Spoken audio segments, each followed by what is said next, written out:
नमस्कार दोस्तों। आज बहुत ही शुभ दिन है। आप सभी को सबसे पहले करवा चौथ की बहुत बहुत बधाई हो। आज के दिन मैं हर साल सुबह जल्दी उठती हूँ और पूरे परिवार के साथ बैठ कर के हम सरगी खाते हैं।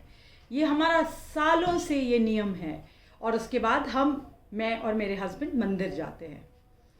तो आज भी हमने वही रूटीन फॉलो किया अपने पिताजी के साथ और परिवार के दूसरे सदस्यों के साथ बैठ करके हमने सरगी। बहुत ही आनंदित माहौल था घर का। और उसके बाद मैं मंदिर गई और जब मंदिर से वापस आई तो मैं यूजुअली थोड़ा फ़ोन वगैरह कम यूज़ करती हूँ आज के दिन, क्योंकि हाथों में मेहंदी भी लगी होती है। और फिर मैंने देखा कि बार बार नोटिफिकेशंस आ रही हैं फ़ोन में, बीप बीप हो रहा था। तो मैंने देखा, चेक किया तो देखा मुझे कि कुछ मैसेजेस आ रखे थे यूट्यूब चैनल से भी और वैसे भी बहुत सारे मैसेजेस आ रखे थे, जिसमें मुझे पता चला कि अर्नब गोस्वामी को अरेस्ट कर लिया गया आज सुबह मॉर्निंग में। तो सबसे पहला जो मेरे प्रश्न था मेरे दिमाग में जो आया वो ये था कि क्या अर्नब की वाइफ भी करवा चौथ रखती हैं या नहीं रखती, क्योंकि आजकल तो ये सभी लोग करवा चौथ का व्रत रखने लगे हैं। तो मुझे इसके बारे में I am not sure about it, but एक जो दिमाग में एक बात आई कि I was just a bit worried कि भाई हुआ क्या, एकदम से अर्नब गोस्वामी को क्यों अरेस्ट किया। हालांकि मुझे बहुत ज़्यादा जानकारी नहीं है इस विषय पे, लेकिन मुझे ऐसा पता चला है कि कोई पुराना केस था, उसमें उनकी गिरफ्तारी हुई है।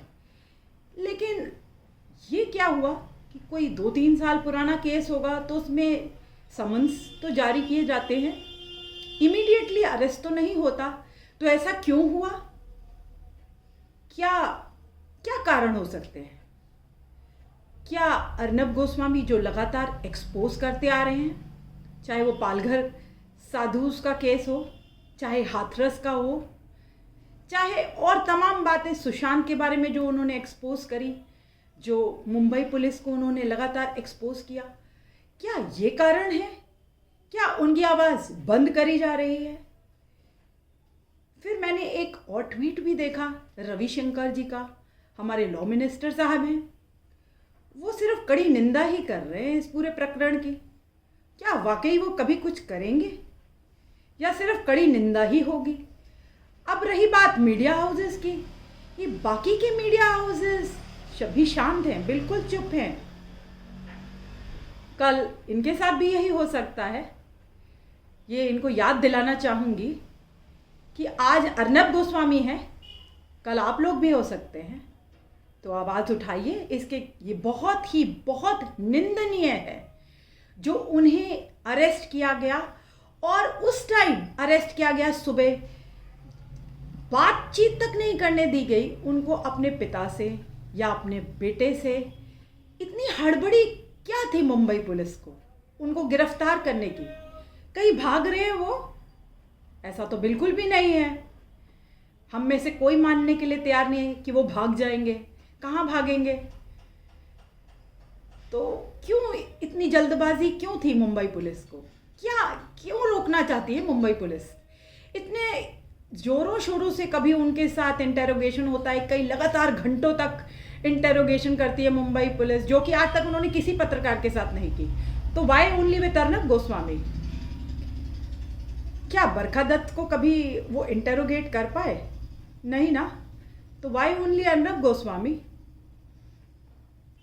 अब खैर मुझे इस बारे में ज़्यादा जानकारी तो नहीं है, लेकिन हाँ इतना ज़रूर कहना चाहूँगी, देशवासियों आप आवाज़ उठाइए।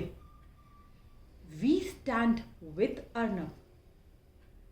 आप लोग अपना साथ दिखाइए, ज़्यादा से ज़्यादा मात्रा में वीडियोस बनाइए और शेयर करिए सोशल मीडिया पे। We support Arnab Goswami. आप किसी भी आवाज़ को, बुलंद आवाज़ को यूँ दबा नहीं सकते। महाराष्ट्र में जो हो रहा है वो बहुत ही निंदनीय है। आई कंडेम इट कंप्लीटली। बहुत दुखद है। और हम सबको मिलकर इसके खिलाफ आवाज़ उठानी होगी।